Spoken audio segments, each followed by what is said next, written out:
Tatlong mahalagang dasal para sa buong taon. I want you to remember these 3 prayers. And please, keep praying these 3 prayers. Kung itong tatlong dasal lang ang sasabihin mo sa Diyos, sapat na yon. Kaya nga po, please do not forget these 3 prayers. They are very simple. Hindi niyo po makakalimutan. Madaling-madali. The first 2 prayers pertains to those who are sick. Dahil isang concern natin para sa buong taon ay ang kalusugan natin. Amen? Kalusugan din ng ating mga minamahal. Aanuhin mo ang lahat ng pera, kayamanan, swerte kung wala kang mabuting kalusugan. Kaya nga po, ang dalawang unang panalangin, tandaan nyo, they are prayers for the sick. Prayer when you are sick. The third prayer pertains to a desire to have a blessed life. It pertains to having a happy life. Dahil yan din po yung isang concern natin, di ba? We want our year to be prosperous. We want our year to be happy. We want our year to be blessed by God. So that is the third prayer, for a prosperous and blessed year. So ano po itong tatlong dasal na ito? The first prayer is, say, thank you, Lord. Salamat, Panginoon. Kahit na may sakit ka, kahit na nahihirapan ka, kahit na may pagsubok ka, huwag mong kakalimutan magpasalamat sa Diyos. Bakit? Kasi tandaan mo ito, hindi ka magkakasakit kung hindi ka napagod. Amen?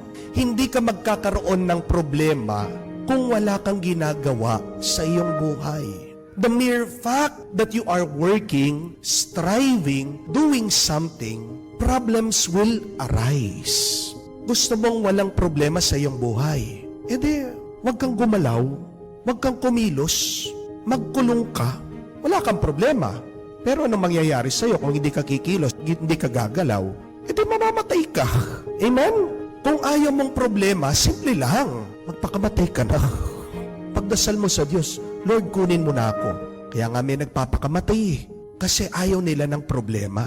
Pero pag may problema ka, ibig sabihin, may nangyayari sa buhay mo. May lumalago, may nagbabago. Ganyan din po sa buhay natin, sa ating kalusugan. Bakit ka nagkasakit? Kasi nagpagod ka. At ang sakit, isang tanda galing sa Diyos, sinasabi niya, oops, magpahinga ka muna. Kaya nga, pag may sakit ka, ibig sabihin, nag-effort ka, nagsakripisyo ka. Kaya nga sabihin mo sa Panginoon, Lord, thank you.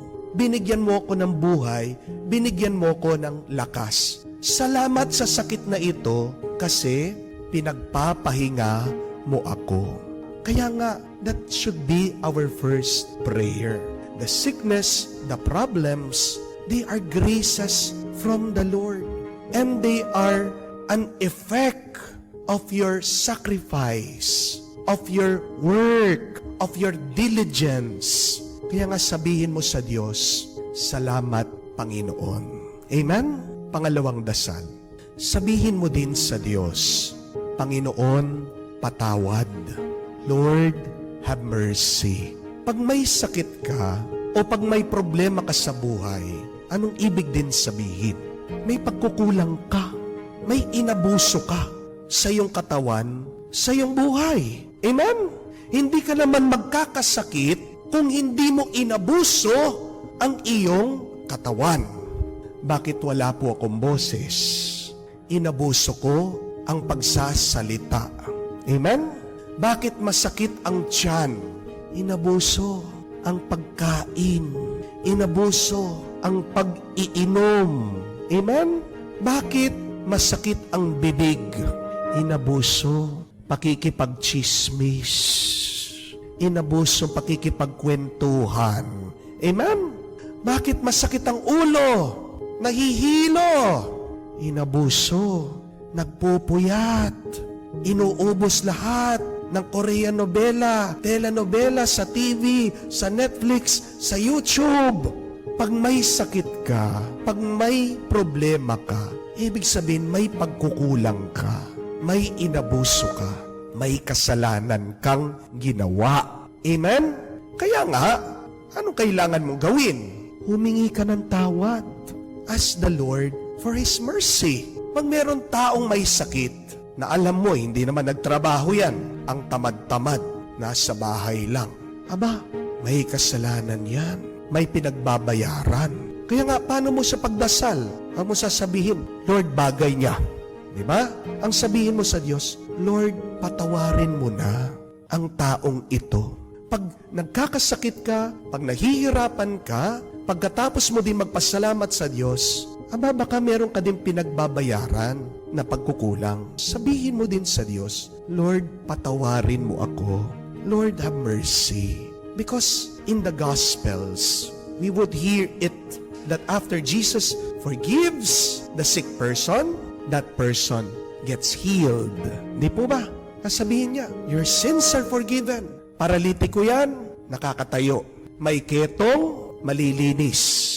So pag may sakit ka, pag may problema ka, pag nahihirapan ka, napakahalaga humingi ng tawad sa Diyos.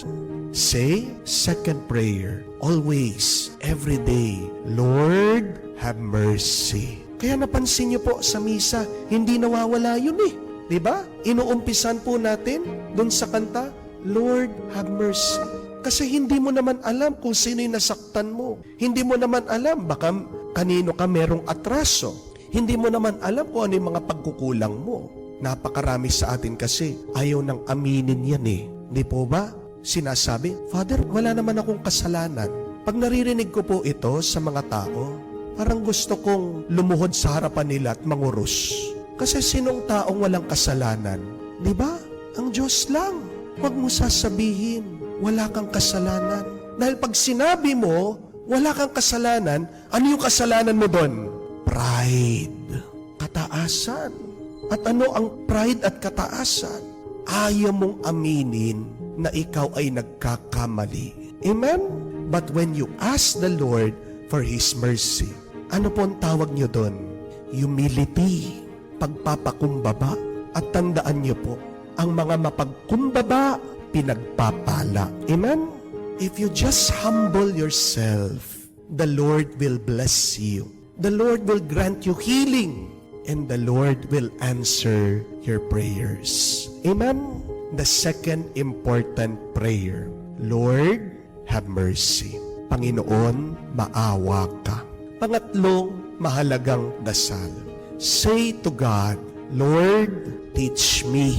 Lord, teach us. Panginoon, turuan mo ako. Panginoon, turuan mo kami. Tandaan niyo po ito. Hindi ka magiging masaya, hindi ka mapupuno ng biyaya sa Diyos kung hindi ka magpapaturo sa Diyos. Mababasa niyo po yan sa Biblia. Blessed is the person who follows the instruction of the Lord. Pinagpapala ang tao na nagpapaturo sa Diyos. At ang tao na hindi sumusunod sa Diyos, ayaw magpaturo, ayaw sumunod, ano po ang nakukuha? Ano ang nararanasan? Sabi sa Biblia, destruction, kamatayan, kasiraan ng kanyang buhay. Narinig niyo po sa ating kwento, yung pagbisita ng mga pastol sa isinilang na Panginoon si Jesus. Anong sabi nila? Narinig namin yung sinabi ng anghel at sinundan namin sila. At dahil doon, sila'y pinagpala dahil nakita nila ang ating Panginoon.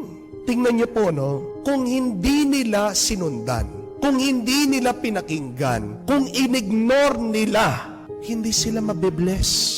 Kaya nga sabi sa kwento, umuwi sila na masaya, nagpupuri sa Diyos. Di ba tayong lahat?